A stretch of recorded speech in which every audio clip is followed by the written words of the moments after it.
Yat and welcome to Sihasin Hour. We're very glad to have our special guest today, Superintendent Quincy Natay from the Chinle Unified School District. I myself graduated from Chinle High School, and I did attend school there. So I'm very honored to have Mr. Natay here, Superintendent Natay. And our discussion today is going to be about weathering the pandemic and how the pandemic and COVID had impacted our students and the education system. As a parent who has young children, children who are in elementary and high school, I could see that the education system was turned upside down, so to speak. Everything transitioned to remote learning, and there was a lot more engagement that parental engagement that I had to put forth to keep my kids on track for during the pandemic. So we're going to talk about some of those issues as we get into the hour here. Like I said, very honored to have Mr. Natay here. I'm going to let him introduce himself. So go ahead, Quincy, introduce yourself. Say Quincy Natay year. Touching strong for the team versus team. My days me that should say to my junior that's another. Tuning that Nasha. A chineta of cut, not a large, but that's that. Good afternoon, everyone. I'm Quincy Natay, the district superintendent for Chinle Unified School District. And thank you for this invitation, and I look forward to our conversation this afternoon. Thank you. Awesome. Well, again, thank you for being here. Here on Sihasin Hour, we host these discussions every week. We try to bring issues to our Navajo and Hopi viewers on topics that impact our tribal communities. And this was one of them. One thing I forgot to do was introduce myself. So I am Mahayo Manus. I'm the public relations director with the Yehal Nido. And I'm glad to be here today on Twitchini Nishle, Tinsakatni Bashishchin, Omaha Ada Shache, Cherokee Ada Shanale. And so, yeah, I am from Chinle, Arizona.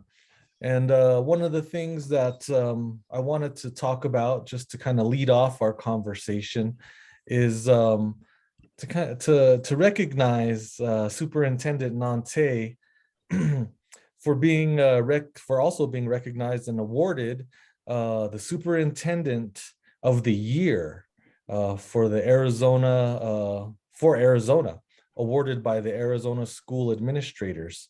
So this is quite an award, and this really does speak to a lot of the hard work that a superintendent puts into running his schools or collaborating with his teachers to make sure that the students are progressing at a certain level. One of the things that I know that they had mentioned regarding Superintendent Natay's award is how the Chinle Unified School District was performing in terms of their state assessments, and they did very well. So I just kind of wanted to congratulate you, Superintendent Natay, but maybe you could elaborate and just tell us a little bit about the award and maybe what you feel led into you receiving that award.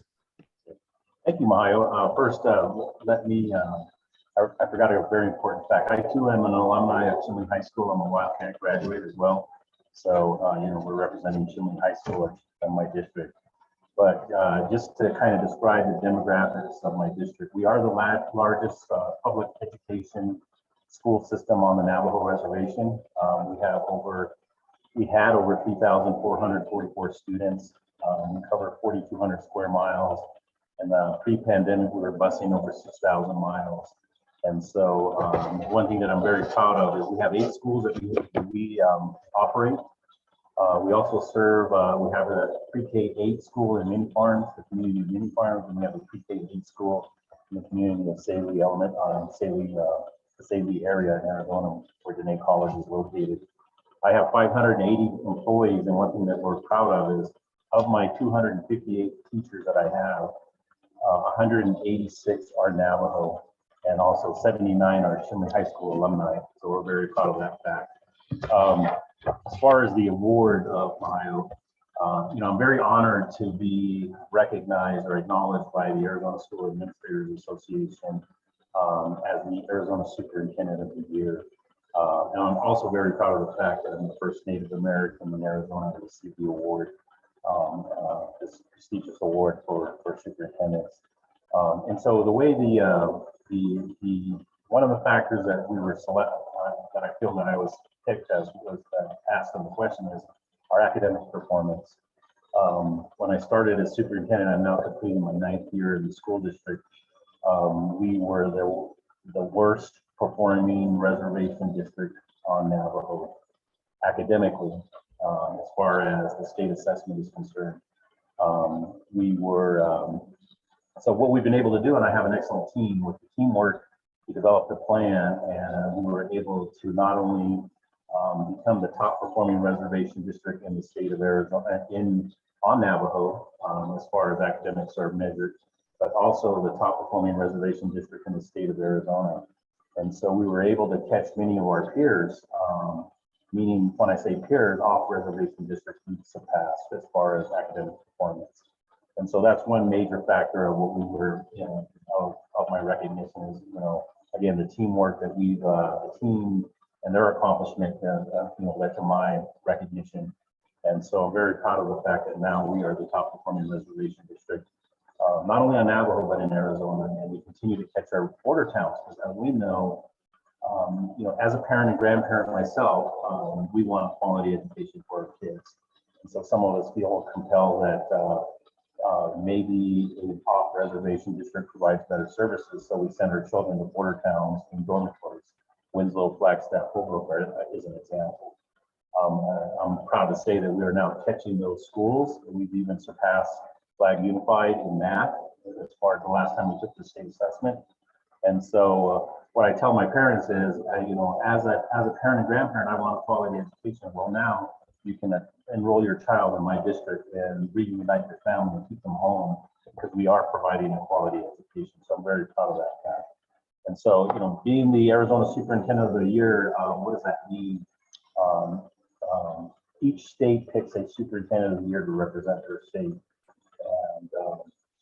And out of the 50 superintendents that were nominated, I was one of the final 4 candidates. I didn't win the big prize, but however, again, being acknowledged at the national level is an honor, because again, I'm the first Native American to be recognized, as the Superintendent of the Year, or a finalist for the National Superintendent of the Year. So I feel very honored to be able to break that glass ceiling, that Native Americans can excel, and we know that very well, that we can excel in a number of areas.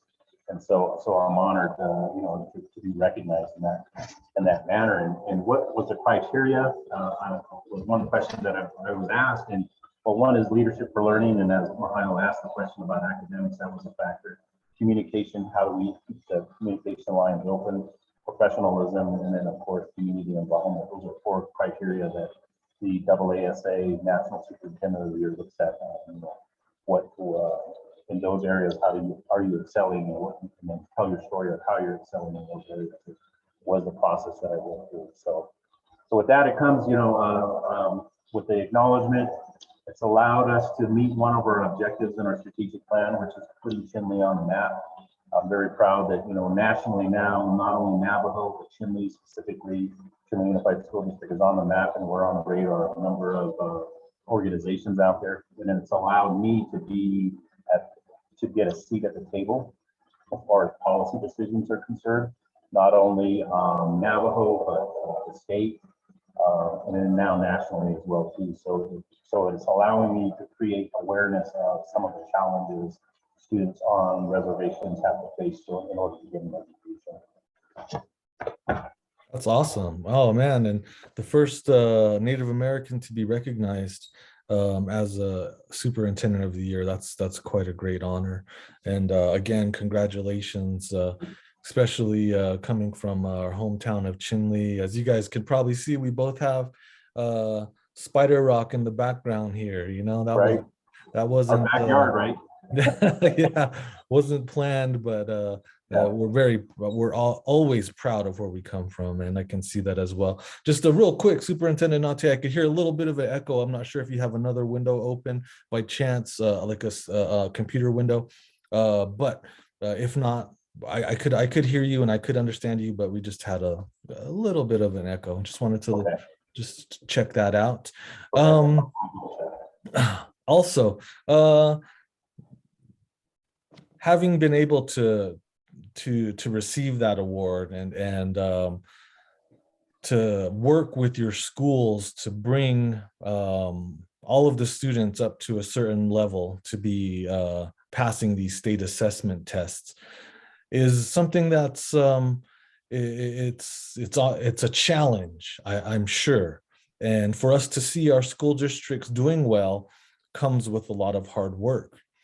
And by that same token, as our Navajo Nation had started to weather the pandemic, a lot of our tribal departments were being shut down. We had a lot of need and necessity for people to access resources during the pandemic. Like I'm saying, there were public health orders that started to reduce the amount of time that tribal departments could be open, to reduce also the amounts of time that businesses could be open, like stores, bashes, any of our restaurants. Some of them even got shut down during the pandemic. Um, Many of our students had to keep going to school. They all continued to go to school. Um, However, as the pandemic started to limit resources, limit hours of operation, we did have a transition into a type of remote learning that was necessitated, but was also something new for a lot of our educational districts and our schools around the Navajo Nation. So maybe you could tell us a little bit about how it was to start to weather the pandemic from the onset when things started to become limited. So that would be my question. How was it to enter into the pandemic and as it started to affect the education system? Well, as we know, in March of 20, all schools were forced to shut down, including public schools in the state of Arizona and on the Navajo Nation. And so we were in the final quarter of the year and had to quickly transition to how are we going to deliver education was a challenge. First and foremost, we know the infrastructure challenges we face on Navajo, as far as the basic need of water and power, and let alone internet access. So with our team, we quickly transitioned to paper packets. So we began to have our teachers, our staff, develop lessons using paper packets, and so we had to disseminate paper packets out to families. How do we go about that? What is the process that we're going to get it out there? The other that I recognize and acknowledge, being a member of the community, knowing that food insecurity is rampant in our community still. So I made it a priority that we provide breakfast and lunch to our students. And so we came up with a plan to have our drivers take their buses out. I think if I remember correctly, we had 32 buses that would go throughout our district. Again, remembering the massive area we have to serve, 4,200 square miles. I think if I remember right, we have 14 chapters that we serve. And so I had my drivers on the front line taking paper packets out, delivering them to the students. And then in addition to that, we were delivering breakfast and lunch. And we were also provided breakfast and lunch here in Chinle as drive up in each of our communities, many farms and savory. If parents elected to, they could drive in and pick up at the local campus. And what we learned is when everybody shut down, we were the only game in town as far as providing meals for all schools. I have a number of tribally controlled schools and bureau schools within my area that I service, and we were providing meals for all students. So we didn't say you had to be a Chinle student only. We provided that service for the community. In addition to that, I have a food distribution program, monthly food distribution program that I that we've adopted here in my district. And so we were delivering those monthly food bags to our families to make sure that they had the basic necessity of food. And so during that last quarter, it was a struggle operating the paper packets.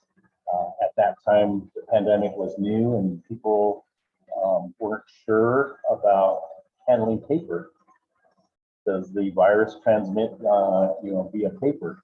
And so there were concerns about what do we do when a paper packet returns, because I don't want to touch it, was a common theme. And so we developed protocols on how do we sanitize. We learned more about ways to sanitize paper. In the end, we learned that paper is not a means to transmit the virus. But early on, everybody was not sure, and so that fear factor was there.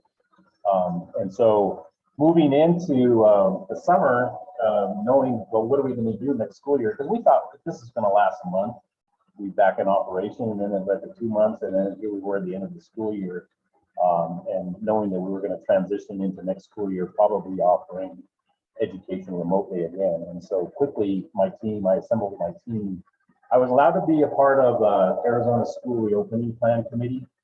Superintendent Hoffman asked me to serve on that committee. And so through that lens, I was able to organize a team here in Chinle. We developed what we called our school reopening plan, which how are we going to deliver education? And so quickly we transitioned to we have to buy devices and go to one-to-one devices. We need devices. So before the mad rush hit, we were fortunate enough to purchase, well over 3,000 laptops, iPads for our students. And in addition to that, we knew that connectivity was a problem. So we began to purchase as many hotspots from whether the provider was cell one to be able to, so our kids could log on. We added infrastructure at each campus to broadcast our Wi-Fi so that if students could drive into a campus and access Wi-Fi, that was available as well. And then we began to develop our safety protocols. What are we going to do, for our students as far as providing packets, internet connection, one-to-one devices, and how are we going to deliver that education? Because we had to quickly transition to a remote learning environment. And what professional development do we have to provide for our teachers to teach in this new format? What applications do we need to purchase and look at in order to deliver? What is our learning management system, and what are the capabilities of doing that?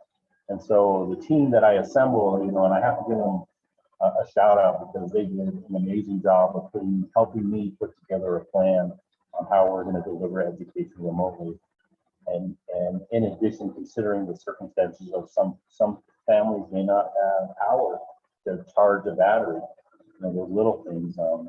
And then we continue to think outside the box. We quickly purchased Wi-Fi access on our buses that were going out already. So we equipped the 32 buses with Wi-Fi access. So a student could literally come and pick up a meal, access the Wi-Fi, charge their laptop. We even put charging stations out there so they could charge their laptops if needed.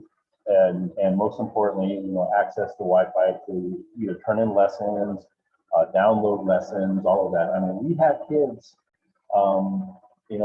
again, I have to commend my students. They went to the extreme to continue receiving an education. I would have students sitting outside the bus who would set up a table, accessing the Wi-Fi and getting their lesson. I had students ride horses in to the bus to pick up the meals and access Wi-Fi. Yeah, they had their backpack. I mean, we looked at the little things. We provided backpacks for every student so they could put their device in, gave them the supplies that they needed for the year, school supplies, and we had students that would ride the horses into the bus area, access the Wi-Fi, and pick up the meals. And so, those are some of the extremes. So it shows what our kids, to what extent our kids will have the challenges they have, but what it takes for them to take that time to ride their horse in, pick up the meals, and then access the Wi-Fi so they can learn. And again, that's that drive our kids have about wanting an education. I had parents that would ride horses in to pick up meals in the very remote areas for the kids. Again, we would, whatever number of meals they needed, we provided for them. So if they needed 4 meals, because we gave breakfast and lunch and they had 4 kids at home, we would give that to them without question. And so, so those are some of the things we had to do to ramp up in going into 2021 school year. What are we going to do and how are we going to deliver the instruction? And again, the whole time we're dealing with the fear factor of the unknown of the pandemic and the virus. Yeah. And so that was always a constant challenge of the fear factor. And then, we know how hard Navajo was hit and the many lives that we lost. And so that trauma impacted the ability of us to stay focused, had an impact as far as us delivering education and getting past what we need to continue to provide education without interruption. And so we stayed open the entire time in whatever format it was. And so, I had to constantly remind my staff, this is a fluid situation, it's going to constantly change. And so what I say today could change tomorrow as far as what we're going to be doing. But we quickly, adopted the guidance from the Center for Disease Control, the Arizona Department of Health, the Navajo Department of Health, and it put, the way I would describe it is it put me between a rock and a hard place. We're a public school district funded by Arizona, but we're located on the Navajo Nation. And so to give you one example, FEMA at the time said, hey, you can get all this PPE. And so I was in Arizona attending their training sessions and going to apply for PPE. And then we were told, oh, you're on the Navajo Nation, you need to go through the tribe because they have an agreement with FEMA. And I would go to the tribe and the tribe goes, well, you're a public school, you need to go back to the Arizona Department of Health. And so I was getting bounced back and forth. And so rather than waiting on that, we just jumped into action and began purchasing PPE for our staff. And then we began to disseminate not only to our staff here locally, but also to our students. And then the entire time, communication was important. We had to communicate with our stakeholders, let them know what's going on, here are our plans. We did family surveys, staff surveys. We had Q&A on our website. We purchased newspaper ads. We have our own newspaper that we produce. We continue to do that. And we began to develop our reopening plan for virtual and in person as well. So again, it was leading second order change minute by minute with no playbook. But again, I have an awesome team who were able to put all this together. Wow, we had to build 4 plans. One, physical abilities, which we're used to. Kids coming in on a normal situation. Then we had to build a plan for physical. Some kids here and some virtual, and then virtual only. And then what do we do if we're interrupted? When they come in and then we're interrupted, because again, the pandemic is a fluid situation, and so we had quite a task. But again, my team was able to come through from it. Yeah, that really sounds like it really sounds like quite an undertaking, especially kind of looking at how we're initially delivering education kind of normally, and then to have a pandemic kind of sweep through. There's a lot of things that that I wasn't even aware of, just in terms of also like providing the meals. I mean, I know that the Navajo Nation and the Hopi Nation, we're situated in a food desert here, and we only have a certain amount of grocery stores that serve this these vast nations, but sometimes for people who live more rurally, students, community members, that type of situation hits them a little bit harder. So it's very, very commendable and great to hear that you were providing the number of meals that the families needed. Also providing meals, like food distribution on a monthly or whatever incremental basis that you guys had. I mean, because that's really important as well. Some of the things that I did as a parent were we received food as well, and that was really, I thought that was helpful. I love getting the school lunch, and and it was very nice to have them actually come around every day, because it does show even that particular engagement to have the bus drivers coming through the neighborhoods. I think there was a time in there when we were getting packets as well from the bus drivers. And so, these ways that we're able to implement getting these resources of education, packets to our students, food to our students, keeping them healthy is all undertaken by the school and the district, and they had to think quickly to adapt to these kinds of issues. Very interesting to hear about the students and some of the family members coming in on the horses. I mean, that's just a great mental picture to see them come in on the horse, And it's been a minute since I've seen anybody riding a horse to school, but I do remember those things happening. So, I know that you had addressed a little bit of challenges just in terms of how you had talked about FEMA and where our school is situated within the district, but being an Arizona, a school that's an Arizona public school. So maybe you could also, and you have, but maybe you could talk about some of the challenges that you faced. I mean, I know that one of the things that obviously was a challenge is connectivity. You mentioned that you were lucky to have purchased a certain number of laptops or laptop type devices before the pandemic fully set in to be able to equip your students with those devices, so that they could carry on remote learning. I know that just in general, over 60% of our Navajo Nation falls in a dead zone. You talked about using hotspots to be able to have kids access, lesson plans or lessons on the internet. That was probably just one area that of challenges or obstacles that you faced, but maybe you could talk a little bit more about some of the challenges and obstacles that you had to endure to keep delivering education to our kids. I agree 100%. One of the concerns that I have, if anything, what the pandemic highlighted is infrastructure challenges on reservations, especially now. The broadband access, as you indicated, is in some areas there's no coverage at all. It has gotten better since, it has improved since the start of the beginning of the pandemic, but we still have a long way to go before we get quality access. Because, you think about a child, number one, attention spans are limited. And so the frustration of maybe losing connectivity or having to deal with the buffering that goes on because of those slow speeds that we had at the time, 3 meg is not a lot to function with, and so it makes it very challenging to deliver education and not see your teachers. But one thing that we developed was a plan to combat that was all lessons had to be recorded, just like we're recording this live streaming session that we're having right now. And then for those kids that didn't, and the purpose of that was one, for those kids that could not access the internet, we provided a flash drive with a video packet.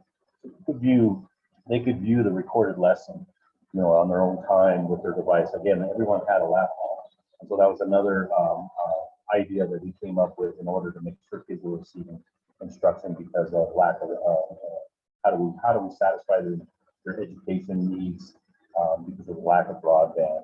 And so in our communities, with 60% unemployment here in Chinle, that's in the area, they can't afford connectivity. So we were paying that monthly reoccurring cost for those hotspots. I had some students, they would go on top of a hill and sit there and access, in order to get better service or better coverage, at least a signal, so that they could access their learning. But that continues to be a challenge today is internet speed. I mean, in Arizona, the average download speed is 198 megabytes per second. Here on Navajo, we're talking speeds of 3. It's improved. We're like happy to have 15 to 20 megabytes, but that is a huge gap with what the rest of Arizona has, let alone the nation. And so the other factor that we have to look at is cost and how do families that have little to no income afford that reoccurring cost. To give you an example, the average in Arizona for 900 a gig gig speed is about $65 to $75 a month. If we're lucky on a good day and the wind's not blowing in Chinle, we may get 20, 30 meg, and we're paying $75 a month. And so that cost disparity for services is huge. And so hopefully, with the resources that are coming in, we'll begin to look at addressing the infrastructure challenges and fix that, because again, we don't know where the pandemic, we're not out of it yet.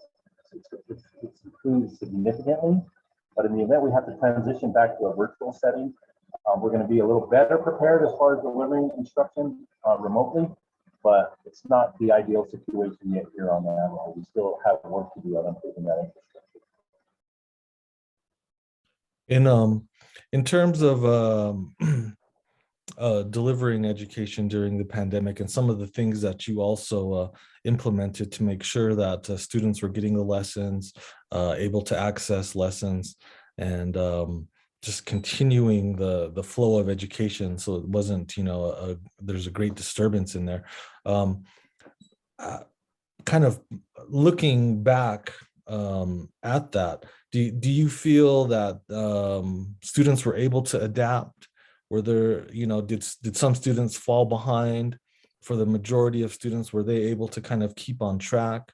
How did the pandemic in those ways kind of affect the learning or students being able to keep up? Yeah, I would say it had, number one, all reservation districts nationwide are trying to solve the problem or trying to close the elusive achievement gap against their peers in their respective states. And so here in Arizona, we were able to begin closing that gap. And what we saw with the pandemic is some students thrived in the environment, and it could be because maybe mom or dad or someone that was there to help them and assist them, help them get online, make sure they were following through with their assignments, make sure they were learning, make sure they were engaged. And then other students, as we know, don't have that support, may not have that support at home. And so they were challenged with, number one, how do I navigate? How do I get around in the device? How do I make sure that I'm learning? Or, my attention span's limited and I'm not engaged at all. And so those students academically, they did not do as well. And so their gap began to widen. And so we saw that going into the current year that, we've kind of, as the rest of the nation, our students have regressed. There is learning loss that we know exists. And so some of the challenges we have now is how do we begin to mitigate that? How do we lessen the learning challenges and learning opportunities that we miss? What do we do to fill those gaps and those learning opportunities that students lost? And we have evidence to show that the kids now that we're in person this year, that show that kids that are attending in person are dramatically doing better than the kids that are still remote. Right now, in the current setting, I have roughly 2,900 students in my district that, we lost some students. If you remember, my count was 3,400. We're now down to 2,900. Those that are still remote, I have about 800 that are still remote. And we can see, looking at assessment data, that the kids that are in person are doing significantly better than those that are virtually, especially for early childhood. And when I say early childhood, I'm looking at elementary grades, pre-K to 6. They tend to not do as well. I think as kids get older in middle school to high school, their chance of being independent learners is significantly increased just because of where they are in their education career. So it is impacting them. It is having a negative impact. So I'm pushing the nation to eliminate the virtual option, at least for K6, pre-K6 students. They need to be in person and in school. Awesome. Yeah. And I would totally agree. I mean, just having my daughter and my son back in person school, it's a lot better for them, just in terms of them being able to keep up with the lessons and what they're learning.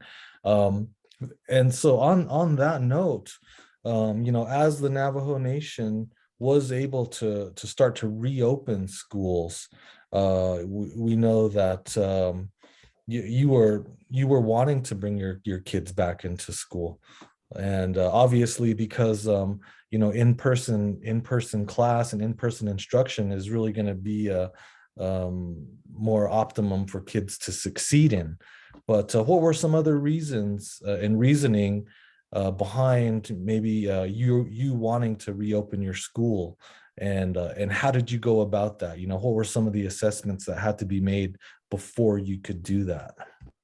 Well, a lot of it is, knowing that the existing learning environment remotely was not working for our students. Some of them started to fall off the radar, meaning that they were engaged early on and then they may have just totally dropped off, and they were not engaged at all. So that was a concern, is we need to get our kids back to school. And so, I have to give a shout out to my board, because we took a bold step of passing a resolution encouraging the Navajo Nation to reopen schools, allow us to bring them in person. And so what I did is we developed a school reopening plan. We developed a marketing template that I disseminated. I mailed it to every family in my district. Let them know, here's our reopening plan. Here's what we want to do. We want kids to come in person. And I went to all of my chapters and got supporting resolutions to reopen school. And so, I have to thank the Honorable Delegate Carl Slater, because he was our champion to push this through to allow kids to come back in person. So fortunately, the nation made that, they made that adjustment. And in the current school year, the first year my kids have been back. And so, we're happy for that. Awesome. That's, I see it as important, and like I said, I'm glad to see my kids doing well in school. Just you know a little anecdote, just as we did transition to remote learning, we had to kind of keep getting our children up every morning. Some of well, my daughter had virtual schooling, so her lessons would start at about 9, or right around even 8, I believe. But so we'd have to get them up and say, hey, you guys still have to go to school, log in, make sure that you're logging into every class. My son was a little different. They had less remote virtual types of learning, more lessons that were provided at home, and then he would have to kind of read through them. And then if he needed some one-on-one instruction, then we would reach out to the teachers. But yeah, we had to keep getting them up, and it wasn't a vacation. It was really something that as parents we had to be engaged as well. And some of these educational concepts or lessons I haven't had to really I had to have a refresher, basically. Some of the math is like, well, I haven't done that in a while. Let me turn the screws here and see if I can remember some of that stuff. But it's great. I mean, we do all of these things for our children to make sure they succeed and to continue on these paths of education. As we look into the future, the a bachelor's degree is almost like a high school diploma now. I mean, when you go out into the workforce, they of course want you to have a high school diploma, but a lot of people start looking at what degrees you have beyond high school. So it's important to keep our kids on that track. It's important to be able to keep them in a certain type of a discipline that they need to keep excelling in these studies. And I think it's totally commendable that you've been able to do that, and any other superintendents on the Navajo Nation and on our Hopi nations that have continued to be successful in terms of delivering education to our kids. It's super important. Some of our kids as well enjoy athletics. You know, athletics are so big across the Navajo Nation and across pretty much all Indian nations. You know, we love basketball, we love football. When we have state championships, we're all of our families are down there and we're cheering for um, our teams. So that definitely impacted the pandemic, or the pandemic impacted that. Even now, as some of the restrictions have been lessened, and as the Navajo Nation has moved to yellow status, there's still capacity restrictions in place for indoor activities. There's still capacity restrictions in place for outdoor activities, because we don't know what could happen in terms of any of the variants that might, rise and cause our numbers, our COVID case numbers to go back up. So we do have to kind of look at things in a different way now, in terms of how close we are to each other. That was one thing too, just commentarily, I mean, that was something that was really strange to have to adjust to. As Navajo people, we do like to gather, we do like to come together during the graduations and have, celebrate with dinners. We do like to go to the graduations and, everybody be crammed into the bleachers, and we celebrate to watch our kids graduate. But as the pandemic, restricted those things, it also restricted, like I'm saying, athletics. And were there any impacts in terms of how kids adjusted to that, or even how kids are kind of transitioning back into athletics, at the Chinle Unified School District? You bring up a very good point there. That the other benefit that you probably don't think about is the social, emotional well-being of the child. Being isolated and learning remotely. I can tell you there are kids that are learning in person, social emotionally, they're happy to be back in school. They're happy to be amongst their peers. I even have kids that are still learning remotely, are like, hey, I want to go back to school, but mom, dad, or guardian maybe is not 100% sure yet. And so they feel you're safer at home, so I'm going to keep you at home. But kids do want to be in school because of that social emotional well-being benefit that sometimes I think, especially now, we take for granted. So speaking about athletics, we went a year without sports. We had no competition, and so going into this year, we begin to open up that, okay, we're gonna compete again. I can tell you, my student athletes are very happy that we do have sports. They were happy to participate in football.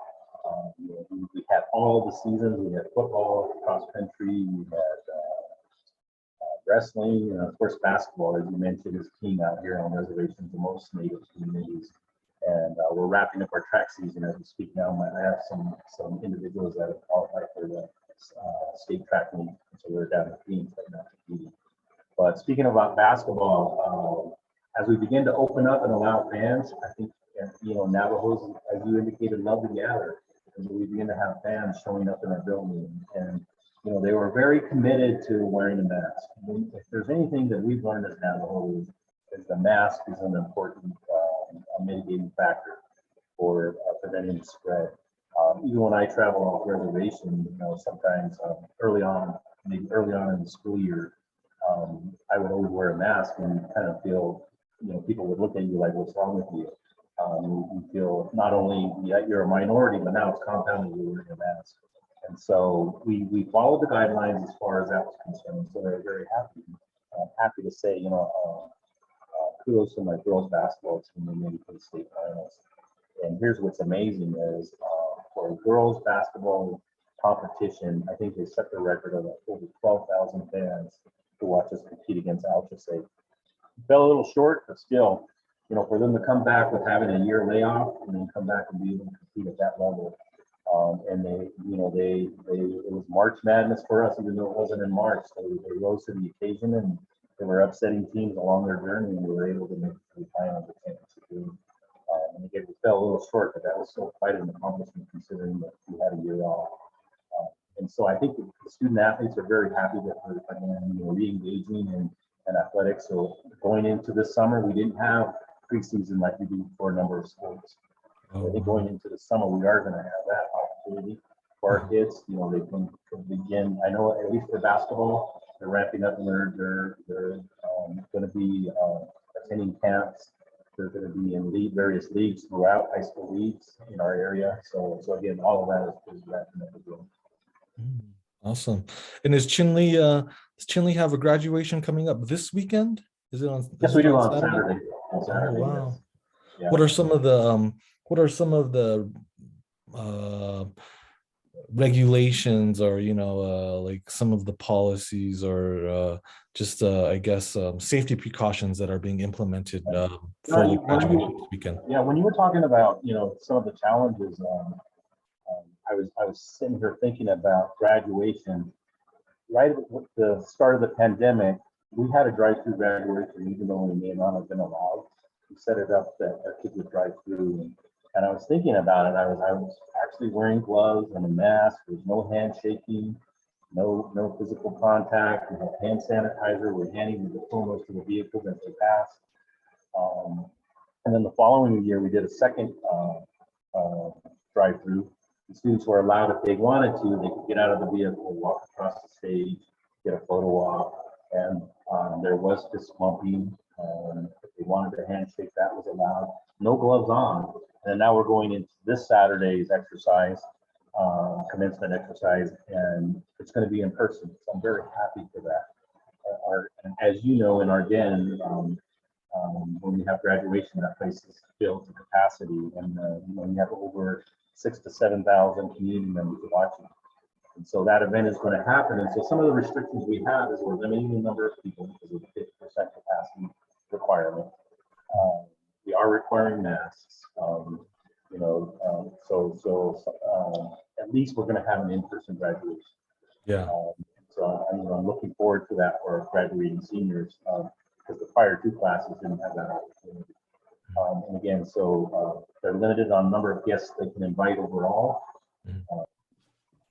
So we're using tickets to identify who can come in and who can't. And the other caveat that's new is we have to be done in and out within 2 hours. And so we're trying to condense that to make sure that we meet that requirement as well, that our attendees are able to come in and be out of there within 2 hours. And so we're looking forward to this weekend's Saturday at 10 o'clock. Wildcat Den, we're going to have our first in-person graduation. Awesome. Saturday at 10 o'clock. Yes, exactly. Saturday at 10. Yeah, I need to get out there. Just reflecting on what you said, one of the first, the first year of the pandemic, my niece graduated from high school, and they had a drive-through graduation as well too, and it was for the NACA school in Albuquerque. So they didn't let anybody, they didn't let them stop. It was just they drove through in their parents' vehicles and waved out the window. It was nice. It was good because, we want to acknowledge their graduation. In some ways, they feel, a little bit cheated that they don't get to have the big stadium or football field types of graduations. But whatever we can do to keeping our kids being acknowledged for their educational achievements is something that I support. I think the continuing to mask up is important. I still wear my mask. Sometimes in some of our neighboring counties and outside communities and municipalities, the states aren't regulating or have dropped their mask wearing policies, but I continue to wear it. If it's something that I can do to just help possibly prevent spread, then it's fine with me, and if I'm out in the open air and nobody's around, or people are far enough away from me, I'll take off my mask. Or if I'm eating, at least. But everything seems so amplified nowadays, in light of the pandemic. If anybody gets sick, the first thing we think about is COVID. We have to take a COVID test and make sure that we're not infected and spreading it. If you're out and about and you're masked up, but then you hear somebody cough, it's just like all the attention goes over there, and you're like, oh man, I hope that person isn't too sick, Right. And Right. so we got to always keep our guard up, and that's one of the things that we're learning in the pandemic. And so it's nice to hear that the graduation this weekend, there will be some safety protocols enforced. When I graduated from Chinle, I graduated from the community center. And now you're saying some of our graduations are 6,000 plus strong, and that seems like understandable or par for the course, considering how big the school district is. But yeah, I remember when I graduated from the community center, and you look at that now as opposed to the den, and it's just like, man, I think it's puny. I mean, like Right. 6,000 people would not fit in there, but um, it's great. It's great. So as we kind of come to the end of our hour here, I just want to also just kind of give you a little bit of a last word in terms of what are some of the silver linings that that you might have learned from the pandemic, you and all of your educators, but just seeing how you had to kind of seeing as how education was flipped upside down. We went from in-person to remote learning, and then now we're back in person. We see how a pandemic can really infiltrate our nation, our Navajo Nation, and our school systems in these really detrimental ways. And then everything that you had kind of been through, what are some lessons learned, and what are some silver linings that you have taken away from the pandemic? Well, one of the lessons, several lessons learned. First and foremost, as Navajos, your resilience. Resilience is the ability to bounce back when something negative happens. It all began with our ancestors in the long walk, so it's already in our DNA. So I feel very good about saying that still exists in our people. Our Native communities, we're very resilient. The other positive is, to transition quickly. Once we had to go with one-to-one devices, that's not going away in our district anymore. And so we were forced, our hand was forced. And so the fortunate outcome of that change is now our teachers are better equipped to deliver education using technology. Our students now have technology in their hands, and so they're learning technology. And we know the way of the future is technology is not going away, and so it's good that our kids have those skill sets. Whereas maybe a few years ago, a student graduating from Chinle High School and going to college would have to learn, how do I navigate in a technological environment, because I wasn't exposed to it as much in school. And now they have that seamless transition from high school to college, as an example. So I think that's another positive. The other is, I think, highlighting the inequities that exist across the United States, especially for Native communities. I think it's allowed us to look at, what is happening in infrastructure. And so now there's that heightened awareness of the lack of infrastructure in certain parts of America. I mean, I get to speak across the United States, and I tell people, in America, the greatest country in the world, in our backyard, we have communities that don't have running water and electricity.